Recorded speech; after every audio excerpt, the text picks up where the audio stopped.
Hello, welcome to Your Federal Employee Benefits, where we discuss topics aimed at helping first federal employees like you make smart financial decisions. Today, we are going to cover a critical issue that I've been receiving a lot of emails and questions about. Okay, and of course, that's the delayed resignation program that some of you have probably received emails about and are worried about. And while there's a lot going on, and no YouTube video will be able to answer all your questions, and more importantly, the specific scenario that you find yourself in. What the goal of this video is going to be is to review what your options may be. So we're going to review some retirement options that may be available to you. Now, I have some videos that cover early retirement and regular FERS retirement options. So I want to do something different with this video. And what I want to do is go through some case studies, how I would advise folks in these specific scenarios. And then maybe one of these scenarios are close enough to your situation where you can gain some value, gain some information in order to make an informed decision for your specific situation. So that's the goal of this video, okay? It's going to be a little different than the other videos that I have out there, and we're going to concentrate on those case studies. Now, when it comes to that early resignation, I know there's still a lot of confusion about it and whether you should take it or not take it. OPM has a facts page out there. I would highly recommend that you go out there and you review that facts page to gain some more information. I'll include a link to that down below. There's also an announcement that agencies will have some VERA authority, right? So you may have some other options to retire. You may not have to meet your regular eligibility requirements when it comes to retirement.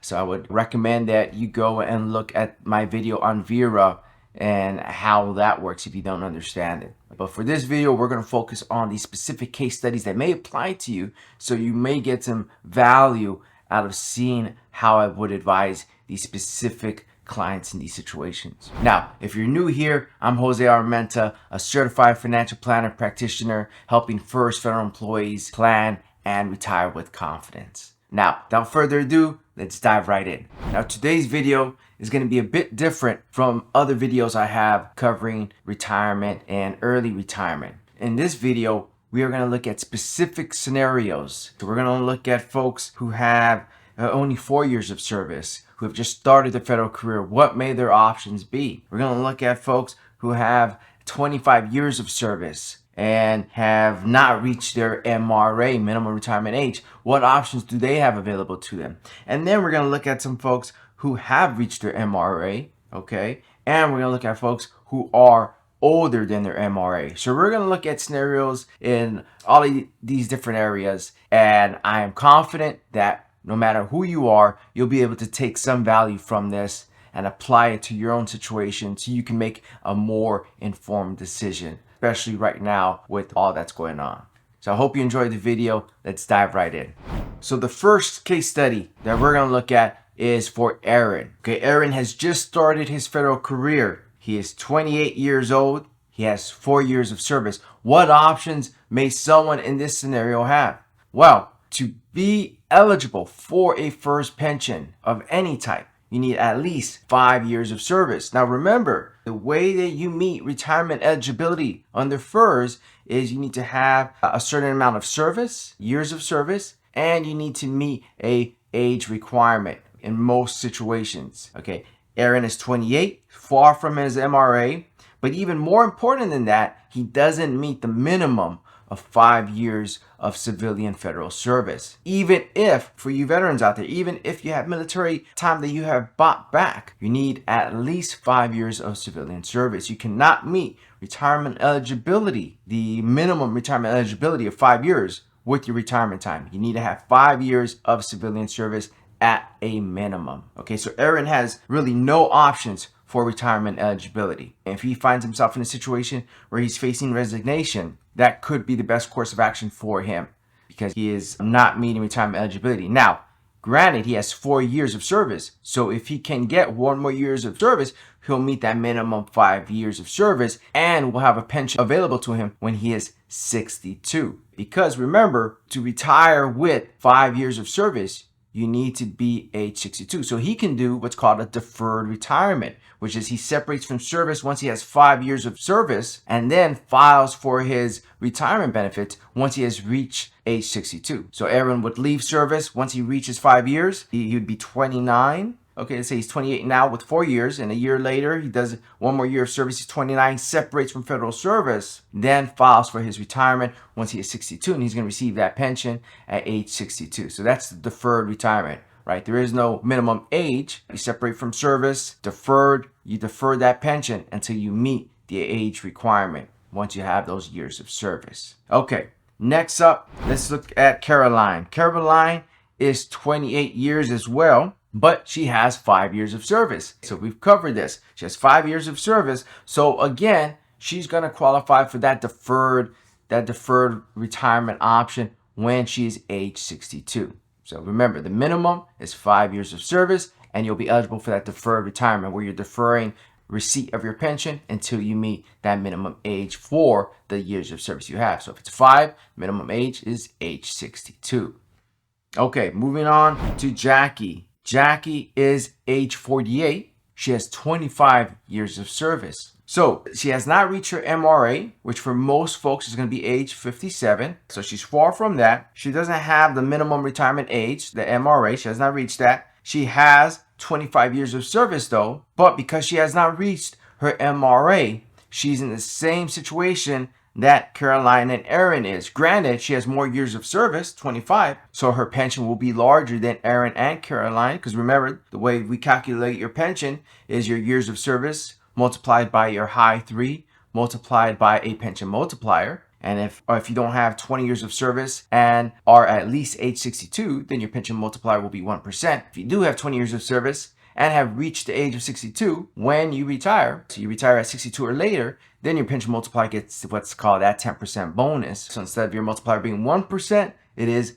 1.1%, okay, which can make a big difference. But Jackie is not in that situation, right? So Jackie will have the deferred retirement option. Jackie can wait until age 60. So you can wait until age 60, because remember, with the deferred retirement, you only have to wait until you meet the age eligibility for the years of service that you have. And since Jackie has 25 years of service, she meets that retirement eligibility of retiring at age 60 with her full pension with 20 years of service. So unlike Aaron and Caroline, who have to wait until age 62 because they only have 5 years of service, Jackie, with her 25 years of service, will only have to wait until age 60 before she can file for that pension. So that's Jackie's situation there. She's going to wait until age 60. Now let's move on to Sean. Sean is 55 years old, so almost at his MRA, which will be 57. He has 32 years of service, okay? Now, he has not reached his MRA,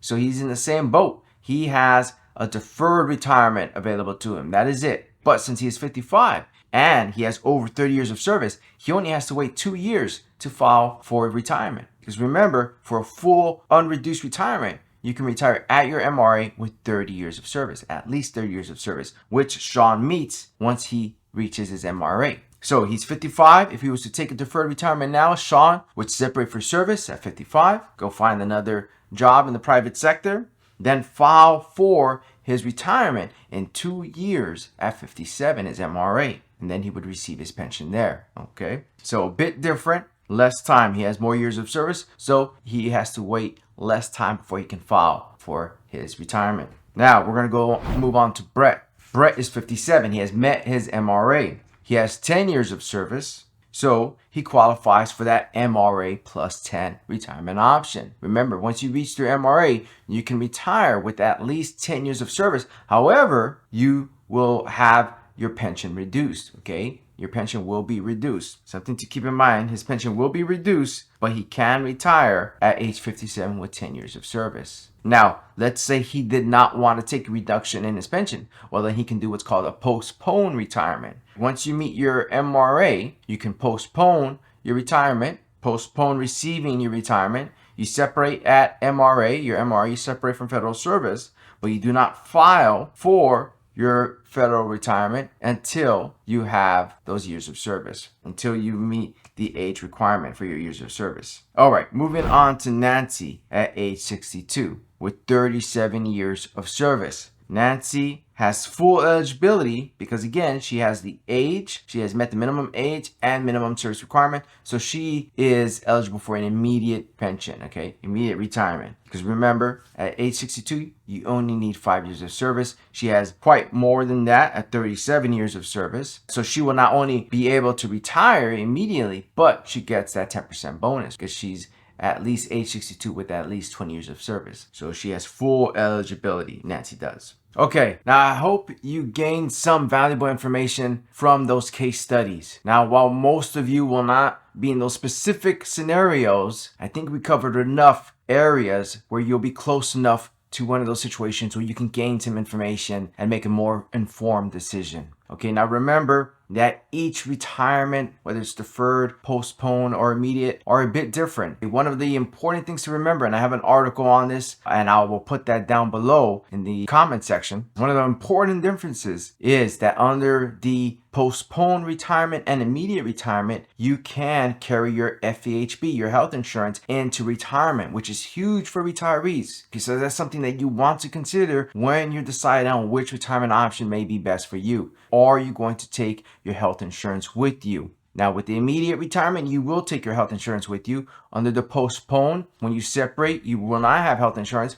but then when you file for retirement, you will be able to have your health insurance. You'll reinstate that. With the deferred retirement option, you lose your health insurance. You will not have FEHB when you separate, and you will not have FEHB when you file for your pension. So something really important, keep that in mind, please. Now, I know there's a lot of confusion out there. There are a lot of changes. My advice is to be as informed as possible. Download your personnel file, look at the numbers, watch as many of these YouTube videos on my channel as you can to have as much information as possible so that you can make the best decision for you, yourself, and your family.